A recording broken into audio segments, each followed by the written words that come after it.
Wasn't that fun?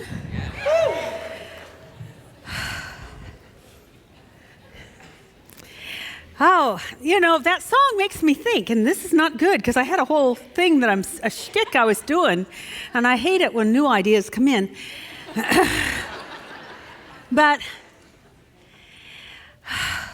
this is a very important song.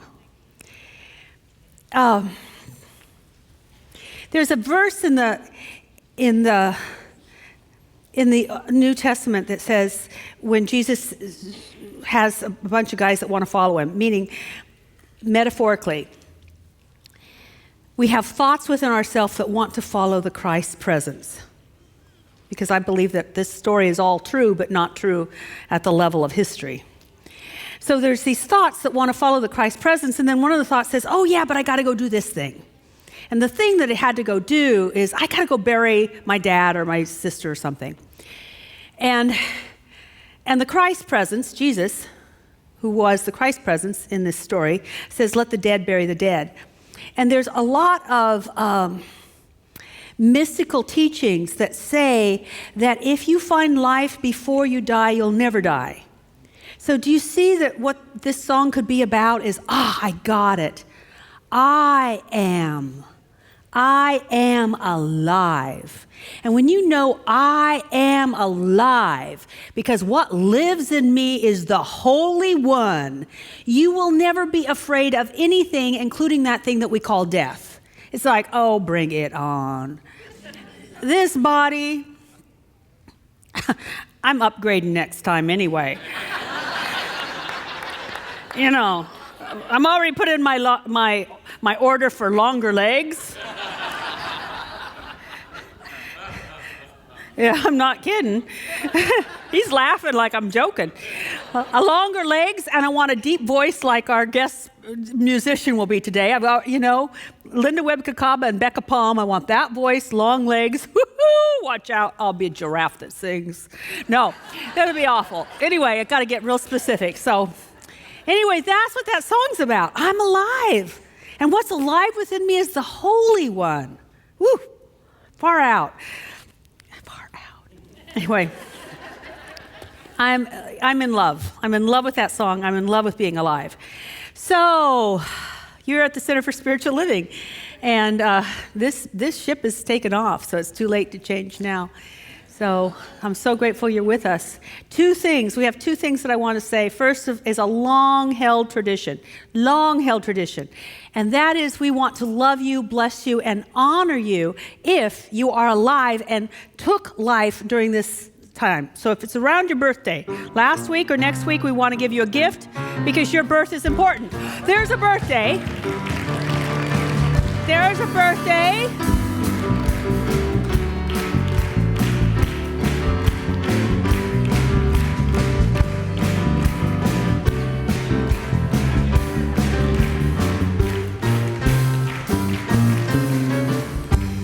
Whoa, I like that. That's very fun. The other tradition is that if you have a smartphone, go ahead and sign in. Let people know that you're at the Center for Spiritual Living, and we are here to celebrate being alive and to let that life grow within us. And if after this service is over, you think to yourself you resonate with what we're talking about and would like more, because we really are a 24/7 kind of center, we send out emails to help you connect with your center, that life, throughout the week. And if you're not on our email list, and you'll know you're not on our email list because you didn't get my last email about what I learned from the Super Bowl. If you didn't get that, then you're not on our list. And if you'd like to be, fill this out. Return it to me or anyone with a name tag. We'll make sure that you get into our virtual community list. And the place you will find this is either in the seat backs in front of you, or we also always have them available in the offering basket. And take this, fill it out if you choose to, and you'll be part of our extended email list. I found this quote today, and I really like it. Our heart knows what our mind has forgotten. It knows that the sacred is within all that exists. What a great thing to know. So let's just become still. Take a deep breath in and out. Our heart knows what our mind has forgotten. So let's take this time to reconnect with our heart and all that it knows. We're going to have a few moments of silence. And then a beautiful song sung by Becca Palm. And then a lovely opening prayer with our newly ordained Reverend Heather Venegas. It's a perfect prayer, isn't it? God is, I am. God is calling. And do we answer? Is that communication? Are we open to that call, to that song that resides and speaks to us often within our hearts? Are we listening? Are we available? Are we answering? Are we saying yes? Are we allowing that power and that presence and that divine heart, that love that is all life, to grow within our heart of hearts, to plant the seeds of that which it wishes to be and to experience and express uniquely in, as, and through us? Yes, God is, I am. And so I simply open this service. I invoke my awareness and our awareness of this power and this presence and this love in our hearts. We are one with that which is alive in us. And so I know this service unfolds with beauty and power and grace, and that each heart is resonating with that which wishes to be grown and nurtured and tended by it, through it, and as it. Now, how good it is, and so it is. For the first 6 weeks of this year, I, and hopefully you, because I know a lot of people bought the book, we're looking at the idea of the power of decision, because that is our power. We have a choice at any given moment, what we will do, what we will say, how we will react, how we will respond. Truly, that decision point lets us choose which road, which outcome we will travel. And then there will always be another one. There's always going to be an opportunity for a decision. And today, I'd like you to decide, as I want to decide, to grow. And I do not mean necessarily physically. What I mean is to grow. Well, I'll tell you what I mean. This is by Meister Eckhart. Who's heard of Meister Eckhart before? Meister Eckhart, for those of you that haven't heard of him, he was a priest, a very highly educated priest in the Dark Ages, Middle Ages. And it is said that when education the education of the masses caught up to him, the Catholic Church excommunicated him posthumously, because I guess you can do that. I mean, I've always thought that was odd. Can we just talk? Wouldn't that be odd? Just a second.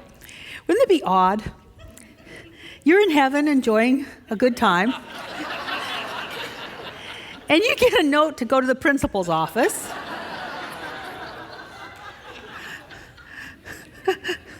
And you've done something wrong. And so anyway.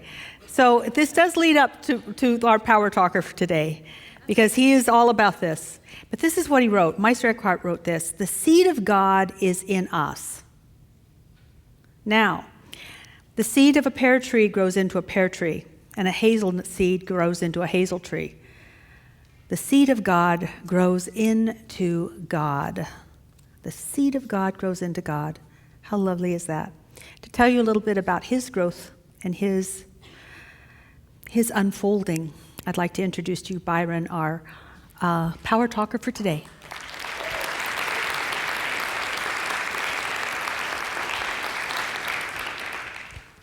Good morning, CSL. That's what I want to hear. I love the Center for Spiritual Living. It's my Baskin Robbins of spirituality because there are so many flavors here, and it's all good all the time, right? Every week I come here, I get a hot, fun sundae. That's one scoop of message, some hot music sauce, those little connection sprinkles that we have throughout our day with all of you, those whipped cream workshops that we have every now and then, and it's all in a bowl of gratitude.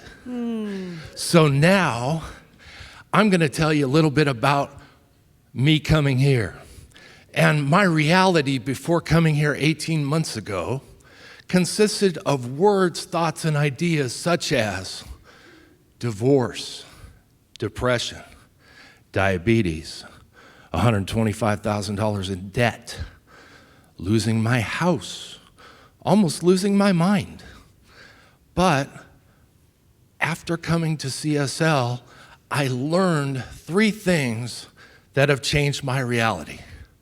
And the first thing is, when I took Beyond Limits, that wonderful class that was taught by Kathy and Jen. I think I got the right amount of Kathys, but I'm not sure. That class is awesome. That class gave me new ideas and new words, spiritual mind treatment and consciousness and awareness and spirit, things like that that just changed the way I thought. And that was step 1. I had to realize there's new words and new ideas to change your reality. The second thing that I had to notice was the practice of it. And I'm actually very, very grateful to Reverend Harold Costa and Alexa Burns, who taught the spiritual practice class that I completed last fall. And they were instrumental in giving me the practices such as prayer and meditation. And I even created a new short ritual in the morning. When I wake up and I put my feet on the floor, I say, I am lifted into abundance every single day. And then I do abundance because that's what makes it great. The little ideas and practices that have changed my life since I've been here at CSL. Abundance, everybody can do it. The last thing that has really been the hardest part has been the connection to spirit. See, I live in Port Orchard, Washington, which is 65 miles away from CSL. And I come just about every Sunday that I'm here in town. But that's not the reason I'm here. The reason I'm here at CSL is to grow the last 18 inches from here to here. And I'd like to share with you today the words of my current reality, which have shifted dramatically since I've been at CSL. And that is that God is the authentic center of my existence. And as God creates my journey, I step onto this path with body, mind, and soul. I am a divine being, an expression of spirit, created in this field of consciousness with the arrival of my highest and best good as manifest destiny. I know I am of one mind with the universe. And as I strengthen this knowing through spiritual practices, I am more of God in me. I am thriving in my personality, passions, and talents, which are unique gifts I express through love and knowing for others their highest and best good. I am grateful to God for each breath of life, for all the people and experiences that have led me to this moment on my path.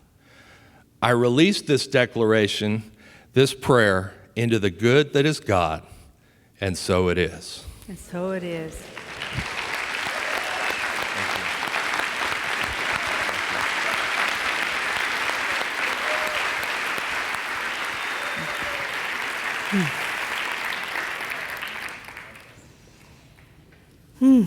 So something took hold and grew inside Byron, and Byron shifted. I love it. You had the 4 Ds. You had divorce, depression, diabetes, and debt. Whoa. Whoa. Oh, my. Not anymore. Thank you. That's good to know. So today I would like you to decide to let that God seed grow in you. And things will shift. James Allen said, "You cannot travel within and stand still without." As we do inner work, something's going to shift out here. It just does. We find ourselves just a little bit different. In fact, let me share with you what would be different. I sent this out 2 weeks ago, and I'm grateful I did, because this is sort of a test for me. 12 symptoms of a spiritual awakening, meaning 12 symptoms of the God seed growing in you. You'll know it's growing when these start to show up. Symptoms of spiritual awakening. An increased tendency to let things happen rather than make them happen. Frequent attacks of smiling. Feeling of being connected with nature and others. I want to go back to this smiling thing. Because I've heard people say, I can't come to church because I just don't feel up to it, meaning they don't feel good enough. They don't feel happy. I don't like going there. Everybody's so happy. I've heard that. I don't like going there. People are happy.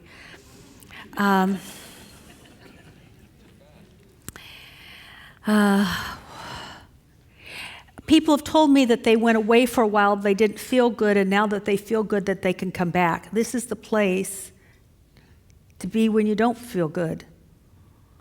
We don't take some sort of test at the doors.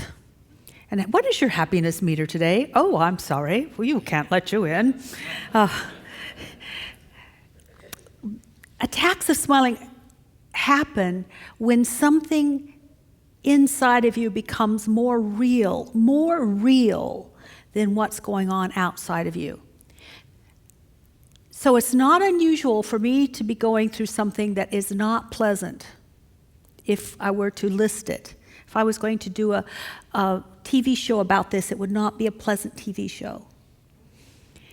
And yet, I can't help but smile because what is real in me is bigger than what seems to be a fact out here. So you might have frequent attacks of smiling. How are you? I'm okay. I'm okay. In fact, I told that to somebody today. I'm okay. And they said, oh, really? And I had to say, no, you don't understand. My okay is pretty darn good. My okay is way up from most people. I mean, okay is okay. Frequent attacks of smiling. What else do we have? We also have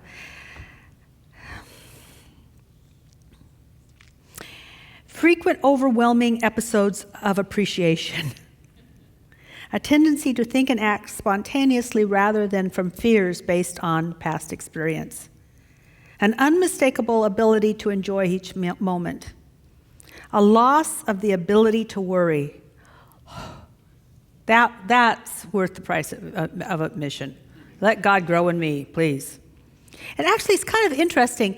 I can be upset about something. There's not that I don't find things that I want to change or am upset about, whether it's at home or at work or on the freeway. I can be upset, but I don't worry about it.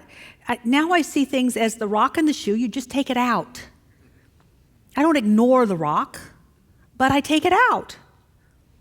I don't worry that I may never be able to get rid of that rock. There's a difference. Loss of interest in conflict, loss of interest in interpreting the actions of others, loss of interest in judging others, loss of interest in judging yourself, and gaining the ability to love without expecting anything in return. Wouldn't that be nice? That is what you get by letting that God seed grow in you. One last thing. If the seed of God grows into God, it is our destiny eventually to be that which we incarnated to be, to show up as something uniquely magnificent. And I mean uniquely. It would show up differently in you than it would in anybody else.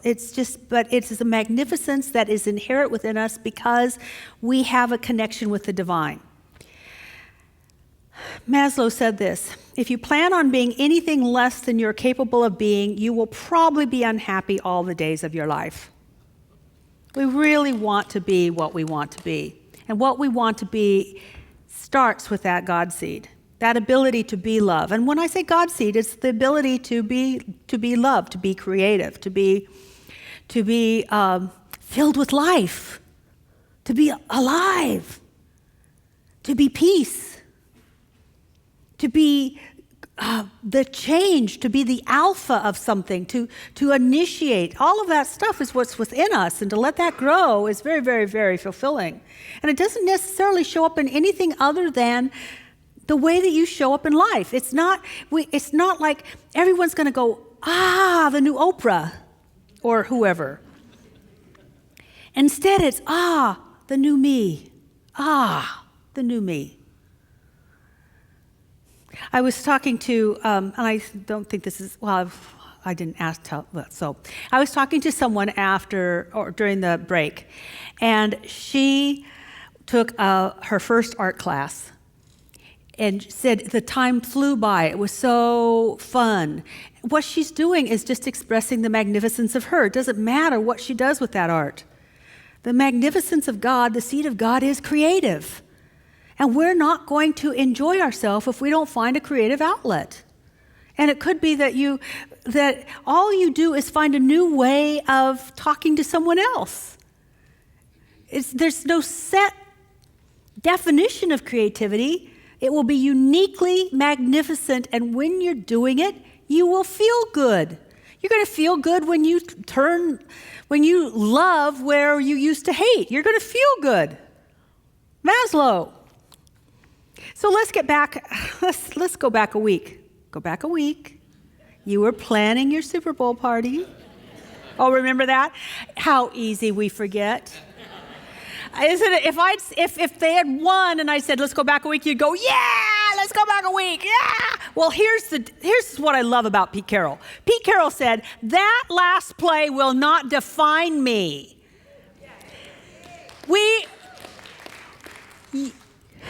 That last week doesn't turn you from a fan to a not fan. If you're going to be a fan, be a fan. So let's go back a week. Yeah! Oh, see? Yeah, you can do it. All right, now stay with me. So Pete Carroll said that will not define me. Now here's the deal. Do you think that Pete Carroll and whoever stays on the Seahawks team, do you think that they will grow even more because of that loss? Yes. Of course they will. There's something inside of them. I've read his book. There's something inside of him that must be expressed. He's not special. He's just someone that's paying attention. He's someone that's living out of this. Our heart knows what our mind has forgotten. It knows that the sacred is within all that exists. And he listens to it and he acts out of it. And so too can any of us. You know, I'm not going to say should, because really, you don't have to do this. You can resist all you want. And you know what the result of resistance is? It's futile.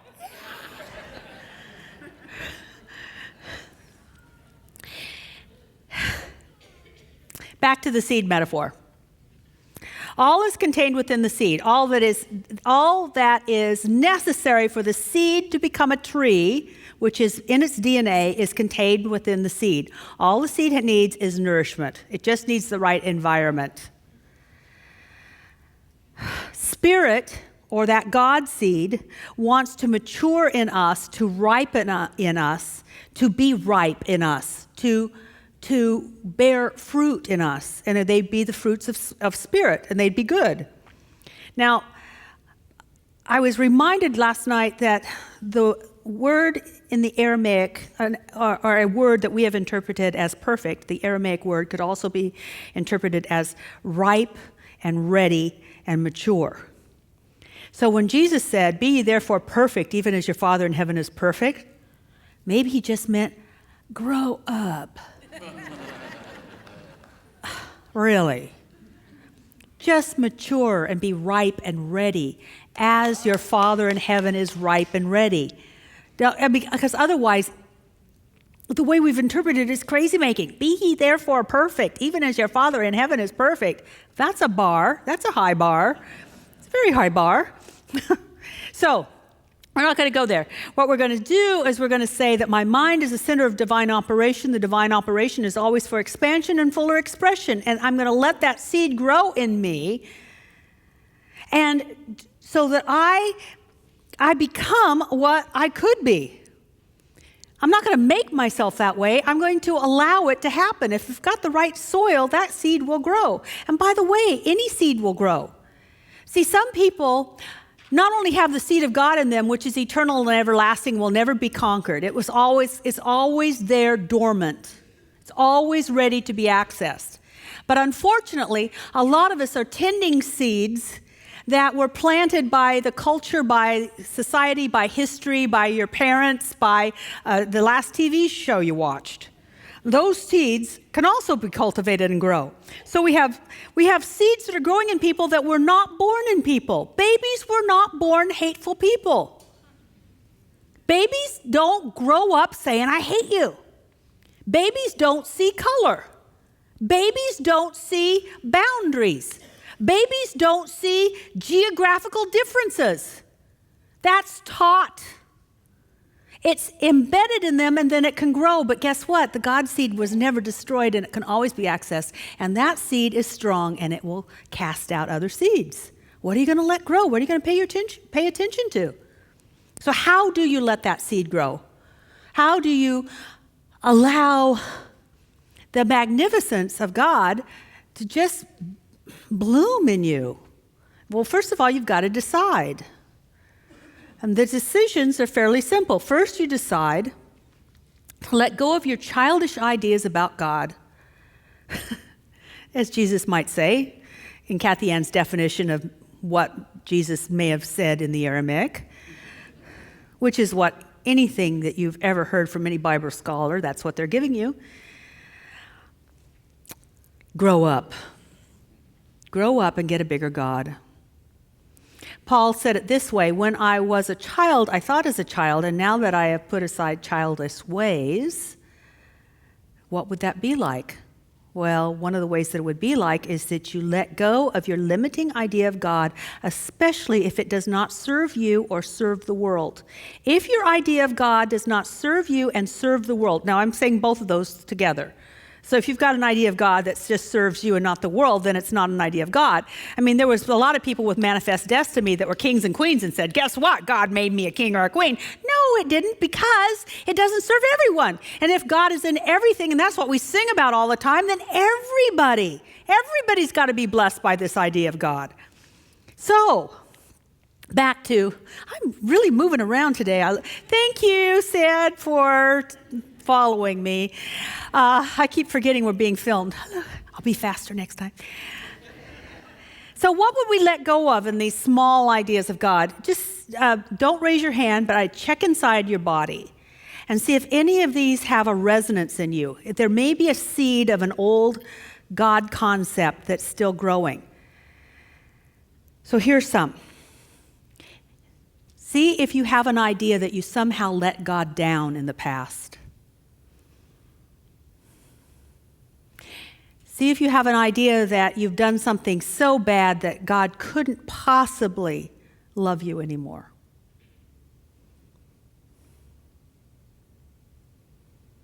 See if you have a seed thought that says, I have to somehow prove myself worthy. I have to make myself able to accept. See if you have a seed thought that somehow God loves your suffering because it perfects you. See if you have a seed thought that God's not really smart. It's kind of stupid. Stupid old God. Doesn't even know what I really want. Keeps telling me to just be accepting and forgiving, and really what I want to do is just beat him up.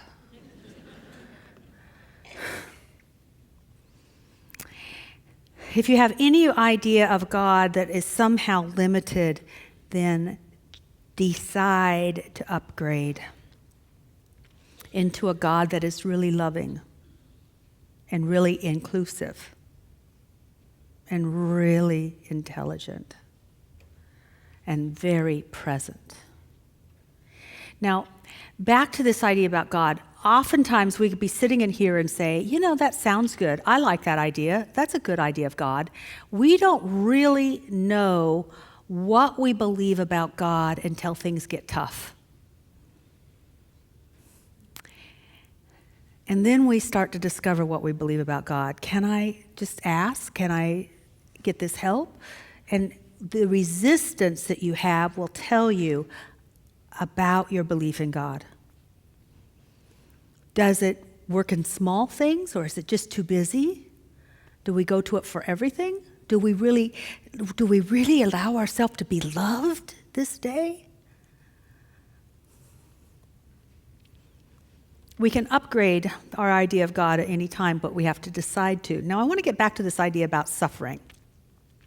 Okay, so let's just have a moment of truth. How many of you still have this idea that somehow suffering is good? Nobody, just 5 of you. 6. Did you know that truth heals?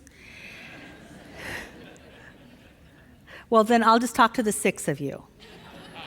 The rest of you will listen and tell it to your cousin. Judge Thomas Troward said that all suffering, comes from a resistance to change. If we don't let this seed of God grow in us, or when we know that it's growing but we refuse to create a bigger pot for ourselves for it to grow, that resistance will cause change. Suffering. Sometimes we don't want to move. It's back to this whole thing about decision. I want my world to change, but don't change me. I want there to be peace, and I will go for it as soon as they say they're sorry. That resistance will cause a lot of inner pain and conflict because we're not allowing ourselves to be transformed by the renewing of our mind, because God's growing in us, and it will be painful.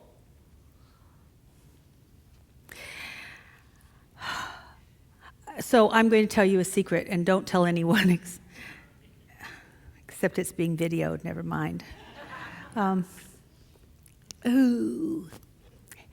So I was doing my early morning prayers this morning, and I really got this idea. God, I'd really like to weigh, and I gave God a number. And this voice, really sweet. It's always sweet. God is never unpleasant. Never. If you ever hear an unpleasant voice, it's not God's voice. It's your voice. You're the most unpleasant thing to yourself you can ever have in your mind. So it was a very sweet voice. So I knew it was like, oh, Kathianne, let's have a talk. I'd love for you to weigh that. Now change the way you eat.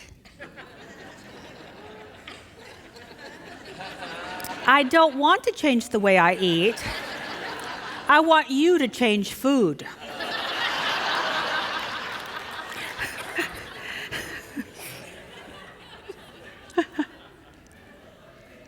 Now, if I resist that seed growing in me, I will become very uncomfortable. We become uncomfortable and suffer when we don't allow the inner to be like the outer and the outer to like the inner. If you stay here, if you do a spiritual practice, you'll begin to shift and change. And you'll notice that you'll want to shift and change the outside as well. To not do so will be unpleasant. I was at Reverend Heather's ordination, and Reverend Sharon talked about her unfolding ministry, and something that she had heard about for a while from others and from me was start a recovery ministry. And no, I don't want to do that. No, I think you should start a recovery ministry. I don't want to do that. Finally, she just had to do that. And it's growing because eventually what was being spoken and what was being hinted at had to take form. Look to see where you're suffering right now. If you are suffering in any area of your life, ask yourself, what am I resisting?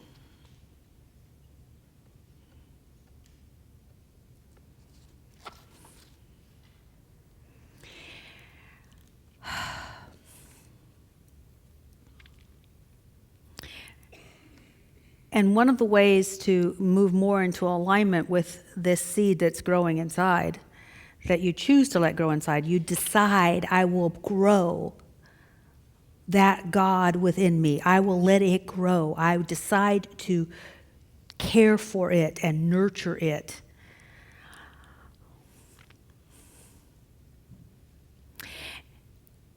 Then I have 3 suggestions for that, 4 suggestions actually, and it's sort of inspired by us remaining a faithful, fanful 12, even when our team lost. A faithful, fanful 12. So I have some 12 ideas. Not 12 ideas, but ideas around 12. First one is to speak 12 words of empowerment to yourself. Another friend just got back from a spiritual retreat where she had this epiphany of, it's all God and it's all love and it's all okay. And one of the things that happened for her, she thinks, to get there is that they were chanting all the time. We are chanting all the time. We're either chanting, I'm divorced, I'm depressed, I'm in debt, and I have diabetes, or we're chanting something else. You know you're chanting. Don't you have these thoughts? Did it? Like, so people that say I can't chant, oh, yes, you can. Just listen to yourself. You do it all the time. Nobody loves me. I never get the job. I'm too old. It goes on and on and on. We chant. So give yourself 12 words that will do you well. So I gave you 12 words. This is in case you can't think of 12 words. And I would love to suggest 12 words. So today I grow in my love of the divine within and without. And love means unity. When you love something, you're one with it. You connected to it. You love and you're connected. And what will happen also when you let this God seed grow in you is that you'll grow in love and you'll feel more connected to everything, which is the answer to every world problem, by the way. People who love will find solutions for the things that are troubling the world, because the whole world will be their concern, because they love the world. They will come up with solutions. They will be the place where the solutions for hunger and water and everything else, including the environment, everything will be handled because people will be loving. Because there won't be us and them. It'll just be us. No boundaries. Well, they'll work it out. No, we'll work it out because we're all one. That's what love does. So, today I grow in my love of the divine within and without. Today I grow in my love of the divine within and without. Love's going to show you how to do anything because it is the natural healer. So let's just say this. And there's a whole lot of ways you could say this. So just watch the way you say this. Today I grow. in my love of the divine, within and without. So 12 words. Next is 12 minutes a day in silence. Think of yourself as a wide receiver. You got to be alert. You got to be aware. 12 minutes, just 12 minutes. It used to be 10, but I'm upping it, 12 minutes just being receptive to divine inspiration. Now, it's not just being silent. That kind of silence is great if you want to slow your heart rate down and have other physical effects, which are all good. There's a difference between just being silent, which is good, to being receptive to a divine inspiration. You set the whole day by doing that. You've put yourself on receive. Messages, inspiration, good ideas. The next one is make 12 passes a day. Pass the good along. Love people, smile at people, say hello to people, encourage people, pray for people. I really enjoyed it when Alex shared his story 2 weeks ago about praying for people on the bus. Now, I have this whole idea for a reality show. So we have one person praying on the bus, and that's the beginning of the year, and you interview everybody. And then a year later, their lives have probably changed.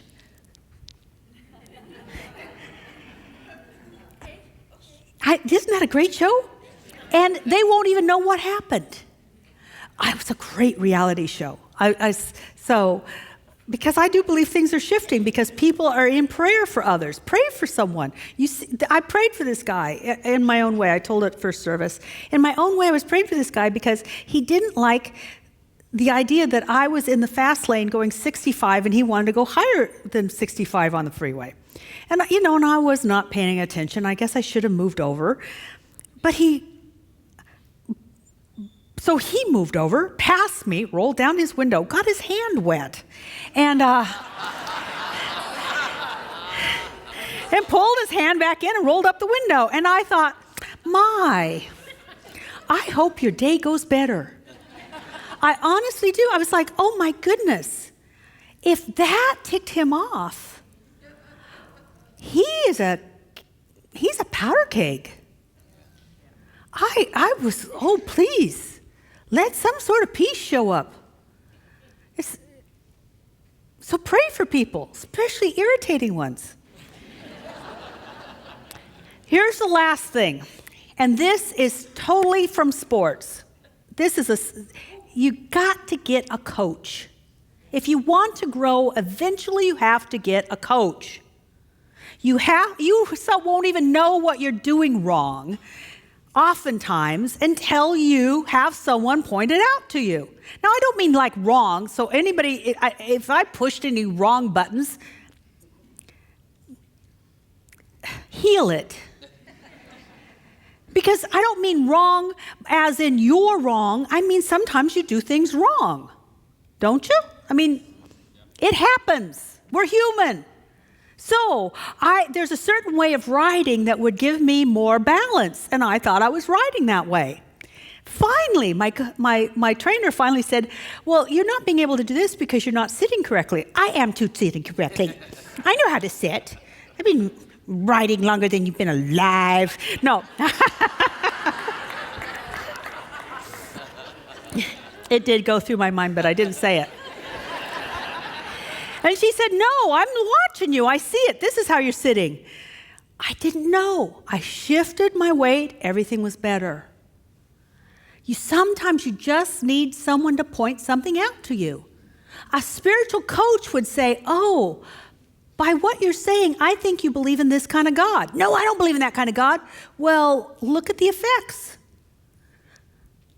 A spiritual coach is just someone who helps you become even better than you are. I spent yesterday 2 hours in the rain getting my horse to be calm and pay attention to me from 6 feet away. Because if I want to do trail riding, then we might go into dangerous places. And I don't want a 1,200-pound horse that thinks I'm its security blanket going on a scary trail with me. Sometimes you have to get off and lead them. I don't want her on top of me. Mom, are we okay?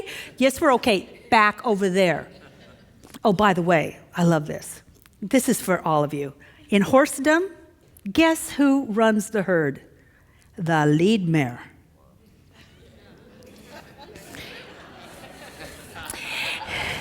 And so I love it. My coach is saying you need to be the lead mare 6 feet away. See, it's all, no matter where you are in your life, you can always get better. We need coaches. As we're letting Spirit grow in us, you might need a coach that says, you know what? If you know that in your business, you can know that in your love life. If you know that in your love life, you can know that in your business. You need to have someone encourage you. So it happens in classes. Byron was talking about it. It's the teachers. It's the teaching assistants. It's prayer practitioners. We have four times a year we have spiritual tune-ups. They should be totally filled up with a waiting list 2 months ahead. Because why wouldn't you want somebody to sit down with you and say, you know, I'm hearing this, so let's heal it at the root of it. What a wonderful gift. And just as a little aside, I'm going to let you know about another gift. Let's see. Solveig? Yes, I do see. I saw Mari and I thought, that doesn't look like Solveig at all. Solveig is our house manager today, and she's also in our practitioner class. And the practitioner class is looking for clients to do mock practitioner sessions with this coming Tuesday. So I think we have room for 6 people. So after the service is over, if you're available on Tuesday at 7 o'clock, see her and she'll sign you up. So we're available to help, to coach, to show you where it might become easier. See, when I said wrong, it wasn't so much wrong as it was wrong if I wanted it to be easy. If I wanted to continue to hurt my back, it was perfectly okay. If I didn't want to hurt my back, I needed to shift position. Sometimes if we want a larger life, we just need to shift position a bit, and that's what a coach does for us. So let's pray.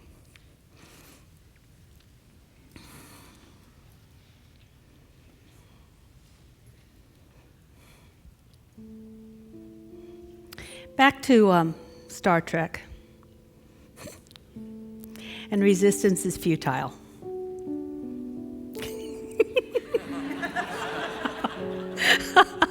I didn't ask for that. Joel's really on it. Eventually, that God seed will grow in us. I don't know if it'll be this lifetime. I think we're eternal. I don't think we had a beginning. I don't think we'll have an end. I think that spark that is our soul, that seed, is always constantly growing. And this, as I forgot who it was. Oh, it was Joel Goldsmith that says, this is just a parenthesis in eternity. This is just a short, tiny little aspect of the life that we live. But why not this life? Why not grow and bloom and flourish this life? It's not a necessity. Just like it's not a necessity for me to change the way I sit. But boy, it sure could make life easier.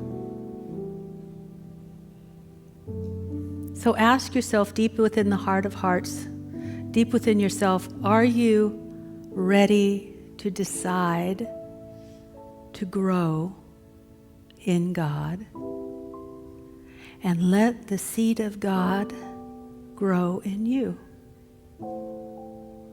God will not love you more if you decide to do this. God will not love you less if you decide not to. We have total freedom. But all of the religious traditions have said,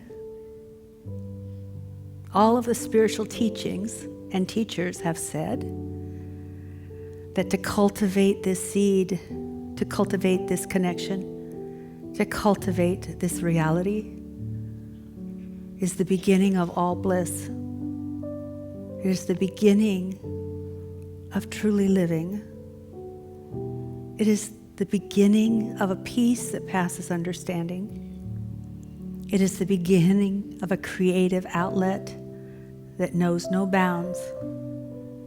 It is the beginning of a whole new world for the person living it. So I ask you in your heart of hearts, will you decide to grow? And if you say yes, I bless that decision. I bless it. I give thanks that the Holy Spirit moves through that decision and begins the cultivation of our soul so that we may become the fertile ground through which something supreme and beautiful and wonderful will grow and blossom and expand. And if you decide not to, I bless that too. And I know that that seed is always available, will always be there, will always be ready. And whenever we turn to it, it will unfold. I bless all decisions in this room, as I know all are blessed in this room, because God is that which blesses, and God is always blessing. I say thank you, sweet Spirit, that we may grow up in our awareness of God, that we go beyond the God as parent, that we go beyond God as vending machine, that we go beyond God as fickle. I give thanks that we absolutely grow in God and mature and know that we can trust this universe and that this universe trusts us. Thank you, sweet Spirit, for the decisions being made in this room this day. Bless them, bless them, bless them, bless them, bless them. I am so grateful for what is happening. And so I just simply let it be. I turn this loose, my word loose, into the law. And I know that something great and good is happening. For God is unfolding in us, as us, through us, and for all else. And so it is. And I need to say something a little bit about Gourmets for God, because some people let a whole year go by and they don't quite understand what's going on until they figure out we're having a really good time. It is one of our, I think our only and biggest fundraiser, and it's based on the idea you do things you like and you're good at and share them with others. Other people get to do it, and we get to raise money for the Center for Spiritual Living. Yay, win, win, win, win. So it started out with gourmets. It has a connotation of food, which I like to eat. It started out with people having dinners and in their home, just like you would have a Sunday dinner, and you'd say, I've got space for 6 people, they can come and join me for Sunday dinner. And some people have a boat, and they would have a picnic on the boat, and people would go around on the boat. It's really great fun. It's actually expanded recently with more and more other kinds of things that people might like to do. So I really encourage you to think about something that you love to do anyway, and do something like I do, which is I do what I like to do, and then I throw snacks at people. Not literally, but TJ Maxx is really, not TJ, Trader Joe's, something. How would I get that confused with a clothing store? I don't know. Anyway, So do what you want to do, and if you would like to do it with others, then we've got just the program for you. I encourage you to check out Gourmets for God. We were going to close it this Sunday, but because of the Super Bowl, we're going to extend it one more Sunday, and think about it, see what you might like to do. Or if you just want people to come to your home and bless it, then other people might show up and help you out. So Gourmets for God, right out the doors and to the left. Let's now shift gears and bless our gift. See, the other fundraiser, in fact, actually, it's the way that we get 90% of everything that we make is through your gift. The staff is paid, the lights are paid, the mortgage is paid, and all those other and sundry things are paid because of your gift. And so I give thanks for the gift that you give. I give thanks for your support. I'm so grateful. And I give thanks that I also know that it is Spirit that gives through you, and it's Spirit that receives through the Center for Spiritual Living. It's all one great circulation of goodness. Thank you, God, for each and every person here, and so it is.